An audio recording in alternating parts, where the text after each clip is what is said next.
All right, it's the end of August, early September coming up, and I expect most retired teachers, administrators, school board officials feel the same way I do around this time of the year, and it's this void of angst, of anxiety that we always felt come early September. And it's not necessarily something bad, but it's just there. Okay, you've got to get ready. You have to do this and have to do that. And certainly one of the things that we all shared was a school mission statement. And more often than not, there's a committee or an administrator that's going to be responsible, and we'll put something together and offer it to the staff and say, how does this sound?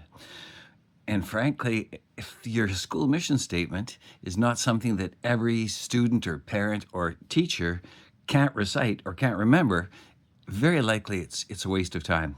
So I'm here to share mine with you and suggest that you give this a little thought.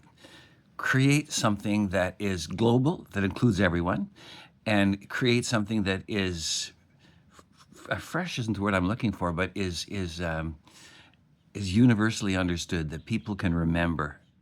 Not a paragraph, but a few words. And this is what I would propose: that your school or your school board or your parent group, that your school be a sanctuary. I love the word sanctuary. A sanctuary for students, for educators, and for parents. When people come through the door of your school, they should feel safe to make mistakes, safe to be who they are, safe to, and I think if as a collective, we can agree on that, it'll be a good year. It'll be a good school year. I'll say it again: a sanctuary for students. Kids should be able to come in and feel safe. They should feel safe, not afraid of making mistakes, not afraid of not being able to read or not being the athlete someone else is. Or every student should feel safe in your school environment. And that should be our collective job, to make sure that resonates among all of us. Students, educators, teachers should also feel that their backs are covered. Teaching assistants should feel that they can make mistakes, that they're doing their best, and that we as administrators, we as parents will have their backs. It's a safe place. Do your best. We've got you covered. And then the final one, of course, is for parents.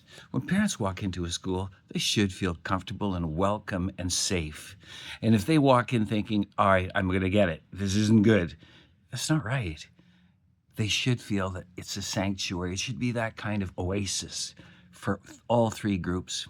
So there you go. There's my first back to school tip, if you'd like, and it deals with mission statements. Let it be a statement that people can recognize. How many words are there? A sanctuary for students, teachers, and parents, period. And if ever something would happen that is not in keeping with your mission statement, and it would happen to me a few times where a parent came in just bound and determined they were going to give it to a teacher, and I'd have to step up and I'd say, our mission statement is that this is a sanctuary for our teachers, and your aggressiveness is not